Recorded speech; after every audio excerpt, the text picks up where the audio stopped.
The sky above Ethel, the jewel of the Alliance of Free Worlds, was a canvas painted with light. Not the cold, sterile luminescence of neon, but a vibrant, living tapestry woven from 1,000 sources. Drones danced in synchronized formations, their hulls shimmering with projected images of swirling galaxies and abstract patterns that pulsed with the rhythm of the music. Below, in the sprawling plazas and winding streets of the capital city, millions thronged, their faces illuminated by the kaleidoscopic spectacle. The Lumina Festival was an annual celebration, a testament to the Alliance's ideals, peace, unity, and cultural diversity.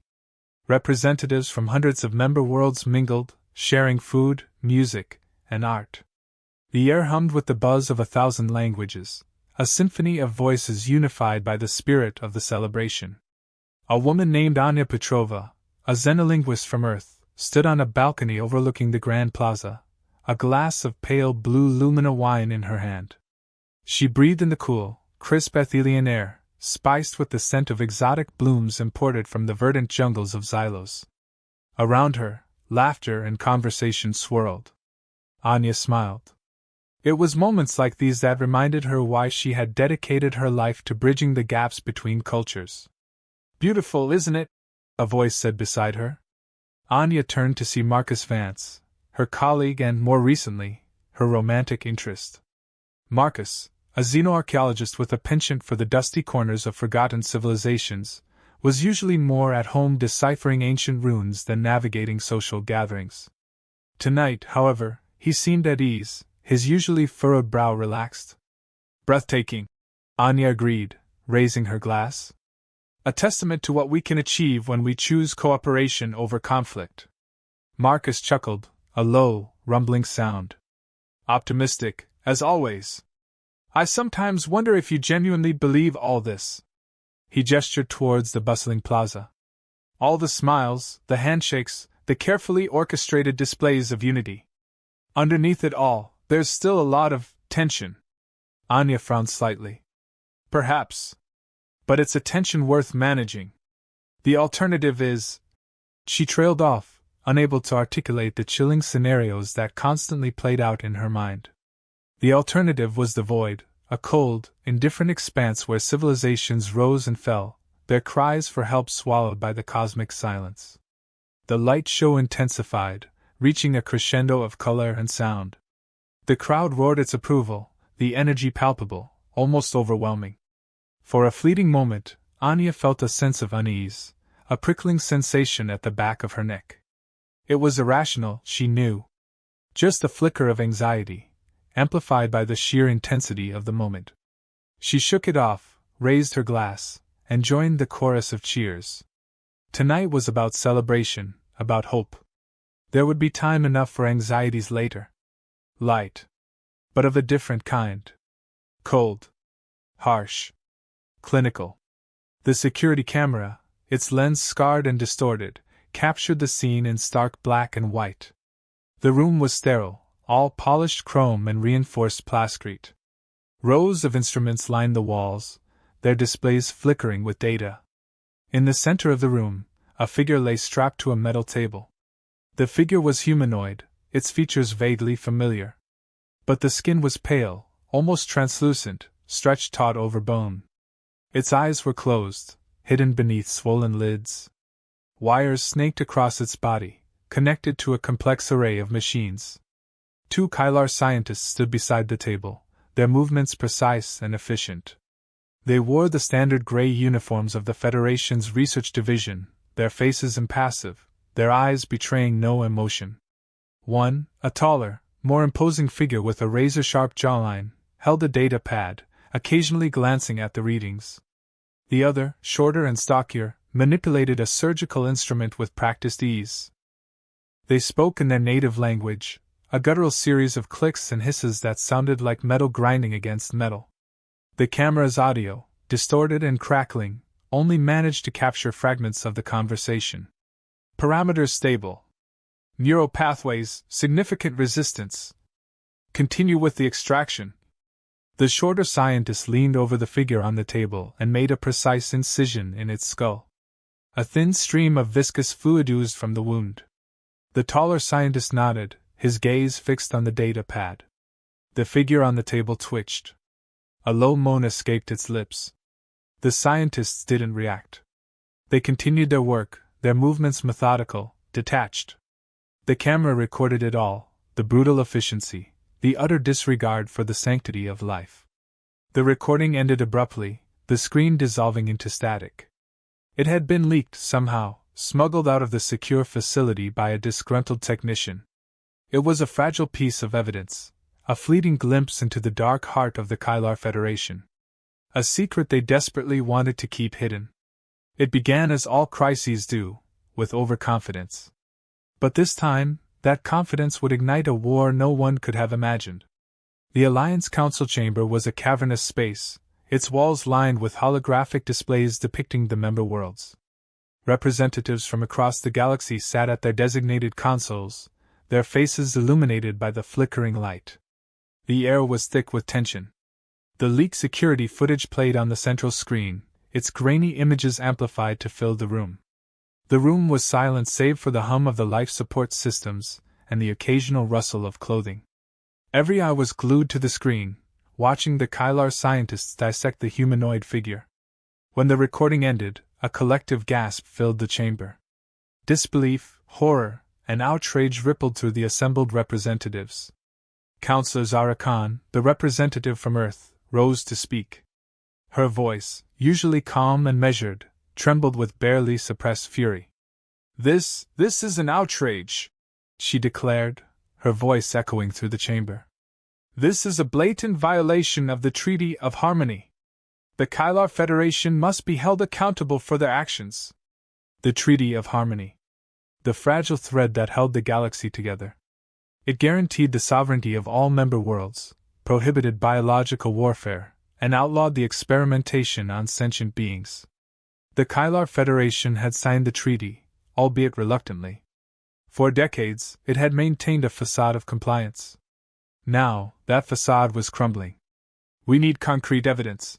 Counselor Graal, the representative from the Volos Collective, a stoic and pragmatic species, countered. The footage is grainy, the origin uncertain. We cannot afford to rush to judgment based on speculation. Speculation? Zara retorted, her voice rising in pitch. That is a sentient being dissected on screen. What more evidence do you need? Graal remained unmoved. We need to verify the authenticity of the recording, to ascertain the location of the facility, and to determine the identity of the subject. Premature accusations could destabilize the entire alliance. The debate raged for hours. Some counselors demanded immediate sanctions against the Ky'Lar Federation. Others urged caution, fearing a premature escalation of tensions. The alliance was fractured, its unity threatened by the revelation of the Ky'Lar's alleged atrocities. Beneath the surface of the debate, however, lay a deeper current of anxiety. The alliance, for all its ideals of peace and cooperation, was vulnerable. Its member worlds were diverse, often with conflicting interests. The Ky'Lar Federation, on the other hand, was a unified, militaristic force, driven by a singular purpose: expansion. Earth. The cradle of humanity. A world teeming with life, a vibrant mosaic of cultures and landscapes. From the towering skyscrapers of Neo-Tokyo to the lush rainforests of the Amazon, Earth was a testament to the resilience and adaptability of the human spirit. But Earth was also a world scarred by its past. Wars, famines, and environmental catastrophes had left their mark on the planet. Humanity had learned hard lessons, lessons that had shaped its values and its approach to the galaxy. Family. It was the cornerstone of human society. Not just the nuclear family, but the extended family, the community, the entire human race. Humans were fiercely protective of their own, willing to fight to defend their loved ones. Science. From the earliest cave paintings to the most advanced starships, humanity had always been driven by a thirst for knowledge. A desire to understand the universe and its place within it. This curiosity had led to countless breakthroughs, from the development of faster-than-light travel to the creation of artificial intelligence. But those same scientific advancements had also brought with them new dangers. The threat of nuclear annihilation, the potential for uncontrolled AI, the ethical dilemmas of genetic engineering. Humanity had learned that knowledge could be a double-edged sword. Zara Khan, the Earth representative on the Alliance Council, embodied these contradictions. She was a scientist, a diplomat, and a fierce defender of human values. She had dedicated her life to building bridges between cultures, to promoting peace and understanding. But she was also haunted by the ghosts of Earth's past, by the knowledge that humanity was capable of both great good and terrible evil. The footage of the Ky'Lar scientists had shaken her to her core. It was a betrayal of everything she believed in. It was a reminder that the universe was a dangerous place, and that even the most carefully constructed treaties could be shattered in an instant. She knew that she had a responsibility to protect Earth and its people. But she also knew that she had to tread carefully. A rash decision could plunge the galaxy into war, a war that Earth might not survive. The Ky'Lar Federation was a stark contrast to the Alliance of Free Worlds. It was a society built on discipline, efficiency, and an unwavering belief in progress through conquest. The Ky'Lar originated on a harsh, resource-scarce world. Centuries of struggle had forged a culture of ruthless pragmatism. Sentimentality was seen as a weakness, compassion as a liability. Only the strong survived. The Federation was ruled by the High Council, a body of military leaders and scientists who dictated every aspect of Ky'Lar life. Individual freedom was non-existent. Every Ky'Lar was trained from birth to serve the state. Their purpose was to expand the Federation's territory, to acquire resources, and to impose order on the chaos of the galaxy. The Ky'Lar viewed the Alliance as weak and decadent. They saw its emphasis on diplomacy and cultural exchange as a sign of weakness. They looked down on its soft values, its concern for individual rights, its reluctance to use force. The Ky'Lar Doctrine, the guiding principle of the Federation, stated that the galaxy was a battlefield, and that only the strongest would survive. It was their destiny to conquer and control, to bring order to the chaos. The experiments at the research station were a reflection of this doctrine. The Ky'Lar believed that any means were justified in the pursuit of knowledge. If dissecting a few, lesser, beings could lead to advancements in their technology or military capabilities, then so be it. Commander Forlag, the leader of the Ky'Lar forces stationed near Alliance space, received the news of the leaked security footage with barely concealed fury. He saw it as a setback, a potential obstacle to the Federation's long-term plans. He knew that the Alliance would demand answers. He knew that they would launch an investigation. But he also knew that the Alliance was weak and indecisive. He was confident that the Federation could weather the storm. He smiled, a cold, predatory smile. The Alliance thought it knew the Ky'Lar. They thought they could understand them. They were wrong. The Alliance had no idea what was coming. Anya Petrova, still reeling from the leaked footage, found herself drawn back to her initial unease at the Lumina Festival. Was it simply anxiety, or had she sensed something more? She delved into her research, poring over historical data, cultural analyses, and diplomatic cables related to the Ky'Lar.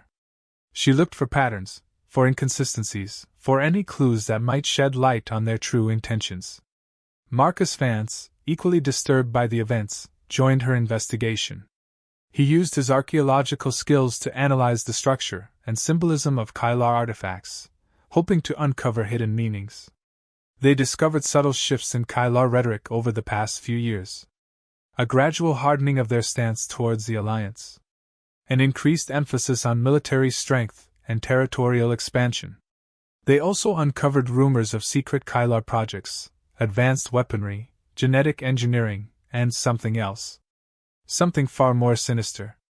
Anya remembered a conversation she had had with a Ky'Lar linguist at a cultural exchange program several years ago. The linguist had been surprisingly candid, almost regretful. He had spoken of the Ky'Lar's cultural rigidity, its lack of empathy, its unwavering commitment to the doctrine. He had hinted at a dark secret, a secret that could shatter the fragile peace between the Alliance and the Federation. Anya had dismissed it at the time as the ramblings of a disillusioned individual. Now, she wasn't so sure.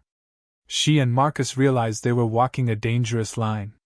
Questioning the Ky'Lar was one thing. Uncovering their secrets was another. They knew that if they were discovered, they would be silenced. But they couldn't stop. They had a responsibility to the Alliance, to Earth, to the entire galaxy. They had to uncover the truth, no matter the cost. The Alliance Council, paralyzed by indecision, launched a formal investigation into the Ky'Lar Federation. A team of inspectors, led by a seasoned diplomat named Ambassador Lyra, was dispatched to the suspected research facility. The Ky'Lar Federation, predictably, denied all allegations. They claimed that the security footage was a fabrication, a deliberate attempt to destabilize the region. They granted the inspection team limited access to the facility, but only after sanitizing the site and removing all incriminating evidence. Ambassador Lyra, a shrewd and experienced negotiator, saw through the deception. She knew that the Ky'Lar were hiding something, but she lacked the hard evidence to prove it. Meanwhile, tensions along the border between Alliance and Ky'Lar space began to escalate. Small skirmishes broke out between patrol ships. Accusations and counter-accusations flew back and forth between the two sides. The media, fueled by sensationalist reporting and partisan agendas, whipped up public sentiment on both sides. War fever gripped the galaxy. Zara Khan, frustrated by the Council's inaction, began to work behind the scenes, forging alliances with other member worlds. She believed that the only way to deter the Ky'Lar was to demonstrate strength, to show them that the Alliance was not afraid to fight. But she also knew that a war with the Ky'Lar would be devastating. It would be a conflict unlike anything the galaxy had ever seen. She desperately hoped that it could be avoided. Anya and Marcus, working independently of the official investigation, continued to pursue their own leads. They tracked down the disgruntled technician who had leaked the security footage. He was living in hiding on a remote asteroid, terrified of retribution from the Ky'Lar. He provided them with more information about the research facility, including the location of a hidden sublevel, a secret laboratory where the most disturbing experiments were conducted. He also revealed the identity of the humanoid subject in the footage, a member of a previously unknown species, discovered on a distant, uncharted planet. The Ky'Lar had abducted the species, believing that they possessed unique genetic traits that could be exploited for military purposes. This was the missing piece of the puzzle. The Ky'Lar weren't just experimenting on sentient beings. They were engaging in biological warfare, attempting to weaponize an entire species. Anya and Marcus knew that they had to get this information to the Alliance Council. But they also knew that time was running out. War was imminent. They transmitted their findings to Zara Khan, using a secure, encrypted channel. Zara, horrified by the revelation, knew that she had to act quickly. Zara Khan presented the new evidence to the Alliance Council. The revelation of the Ky'Lar's biological warfare program shocked even the most cautious members. The Council, finally united in its outrage, voted to impose sweeping sanctions on the Ky'Lar Federation. They demanded the immediate cessation of all biological research, the release of the abducted species, and full transparency in all of their scientific activities. The Ky'Lar Federation, predictably, refused to comply. They denounced the sanctions as an act of aggression and vowed to defend their sovereignty. Commander Forlag, eager to prove his loyalty to the Federation, seized the opportunity to escalate the conflict. He launched a surprise attack on a series of Alliance outposts along the border, shattering the fragile peace. The war had begun. The first battles were swift and brutal. The Ky'Lar, with their superior firepower and ruthless tactics, quickly gained the upper hand. Alliance forces were caught off guard, their defenses unprepared for the ferocity of the attack. Earth, knowing it would be a prime target, mobilized its defenses. Starships were deployed, defense systems were activated, and millions of soldiers were put on alert. Zara Khan, torn between her duty to Earth and her commitment to the Alliance, struggled to hold the coalition together. She knew that if the Alliance fractured, the Ky'Lar would crush them. Anya and Marcus, now working as intelligence analysts for the Alliance, continued to uncover the Ky'Lar's secrets. They discovered that the Federation was planning a massive offensive, a coordinated attack that would target key Alliance worlds, including Earth. They knew that they had to find a way to stop them. The fate of the galaxy hung in the balance. The war had begun with overconfidence, with the belief that the conflict could be contained. But now, the conflict had spiraled out of control, threatening to engulf the entire galaxy in a sea of fire. The echoes of the void were growing louder, a chilling reminder of the fragility of peace and the enduring power of darkness. The grand hall of the Alliance Council shimmered with an oppressive tension. The air conditioning hummed, a futile attempt to cool the heat radiating from the gathered delegates. Today's agenda: the Ky'Lar Federation. Specifically its governor, Regan, and the mountain of accusations piled upon his shoulders. The hollow projector at the center of the room cast a cold, blue light, highlighting the faces of the counselors. Zara Khan sat stiffly, her knuckles white as she gripped the edge of her console. Across the chamber, Counselor Graal's stoic expression betrayed nothing, but Anya, watching from the observation gallery with Marcus, could sense his unease. Governor Regan stood at the podium, his posture radiating arrogance. His crimson uniform, adorned with the polished obsidian emblems of the Federation, seemed to absorb the light, making him appear even more imposing. His voice, amplified by the hall's acoustics, resonated with a chilling confidence. The Ky'Lar Federation, he boomed, categorically denies all allegations of illegal experimentation on citizens of Earth, or any other member world of the Alliance. These are baseless accusations, fabricated by those who seek to destabilize the region and undermine the Treaty of Harmony. A murmur rippled through the chamber. Zara bit back a retort, knowing that any outburst would only play into Regan's hands. He was a master of manipulation, twisting facts and exploiting loopholes to suit his agenda. The so-called evidence presented to this council is riddled with inconsistencies and unsubstantiated claims, Regan continued, his tone dripping with scorn. Grainy security footage, anonymous informants, and sensationalist media reports.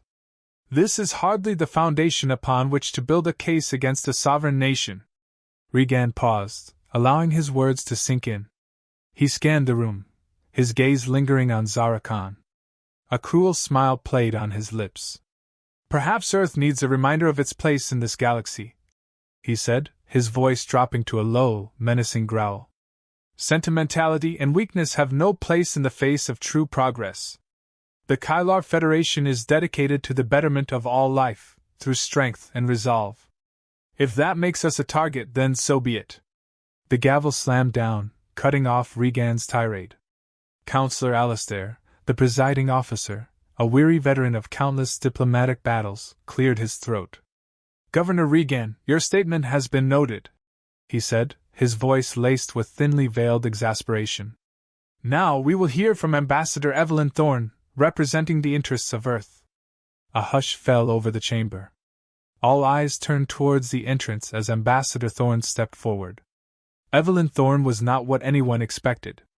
Not a firebrand railing against injustice, not a seasoned diplomat with practiced smiles. She was something else entirely. She was of average height, with close-cropped dark hair and eyes that seemed to absorb the light. She wore a simple, dark gray suit, devoid of ornamentation. Her movements were precise, almost clinical. She exuded an aura of quiet strength, a sense of unwavering determination that radiated from within. Anya, watching from the gallery, felt a surge of hope. Thorne was an enigma, but there was something about her that inspired confidence. Thorne approached the podium, her gaze sweeping across the assembled counselors. She paused for a moment, taking in the scene, absorbing the tension. Then she spoke, her voice clear and steady, cutting through the lingering echoes of Regan's bluster. Thank you, Counselor Alastair, she said. Esteemed members of the Alliance Council, I stand before you today not as a diplomat, but as a witness. A witness to the atrocities committed by the Ky'Lar Federation. Her words hung in the air, stark and unwavering. She did not raise her voice, she did not resort to theatrics. She simply stated the truth, with a chilling clarity that silenced all dissent. The evidence presented to this council is not baseless, as Governor Regan claims, Thorne continued. It is a glimpse into a pattern of systematic abuse, A campaign of terror orchestrated by the Federation against innocent beings. We have irrefutable proof, beyond the leaked footage, of their illegal experimentation on Earth's citizens, and members of another species kidnapped from beyond the Outer Rim.